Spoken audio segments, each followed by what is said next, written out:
రాబోయే ఎన్నికలు విశ్వసనీయతకు వంచనకు మధ్య యుద్ధమన్నారు సీఎం జగన్. ఎన్నికల ప్రచార పర్వాన్ని మొదలుపెట్టిన వైసీపీ అధినేత మేమంతా సిద్ధం అంటూ బస్సు యాత్రకు శ్రీకారం చుట్టారు. ఇడుపులపై నుంచి ఈ యాత్ర ప్రారంభమైంది. మేమంతా సిద్ధం పేరుతో ఎన్నికల ప్రచారానికి ఏపీ సీఎం జగన్ శ్రీకారం చుట్టారు. ముందుగా ఇడుపులపాయలోని తన తండ్రికి నివాళులర్పించిన ఏపీ సీఎం అక్కడ జరిగిన సర్వమత ప్రార్థనల్లో పాల్గొన్నారు. జగన్ తల్లి విజయమ్మ, వైసీపీ నేతలు ఈ కార్యక్రమంలో పాల్గొన్నారు. మేమంతా సిద్ధం పేరుతో జగన్ బస్సు యాత్రను ప్రారంభించారు. ఇడుపులపాయ, వేంపల్లి, వీరపునాయనపల్లి, ఎర్రగుంట్ల మీదుగా ప్రొద్దుటూరు వరకు బస్సు యాత్ర సాగింది.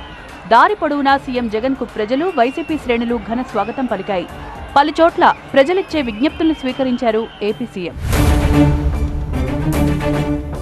సాయంత్రం ప్రొద్దుటూరులో జరిగిన బహిరంగ సభలో పాల్గొన్న సీఎం జగన్ ప్రత్యర్థి పార్టీలపై మండిపడ్డారు. చంద్రబాబు కూటమికి నైతిక విలువ లేవని ఆరోపించారు. నమ్మించే మోసం చేయడంలో చంద్రబాబుకు 40 ఏళ్ల అనుభవం ఉందన్నారు. ఒంటరిగా వచ్చే ధైర్యం ఎవరికీ లేదని విమర్శించారు. ఎన్నికల కోసం చంద్రబాబు ఢిల్లీ వెళ్లి కాళ్లు పట్టుకున్నారని ఆరోపించారు.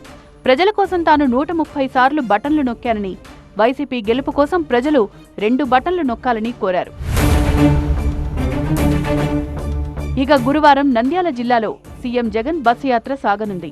సాయంత్రం నంద్యాలలో జరగనున్న బహిరంగ సభలో ఆయన పాల్గొంటారు.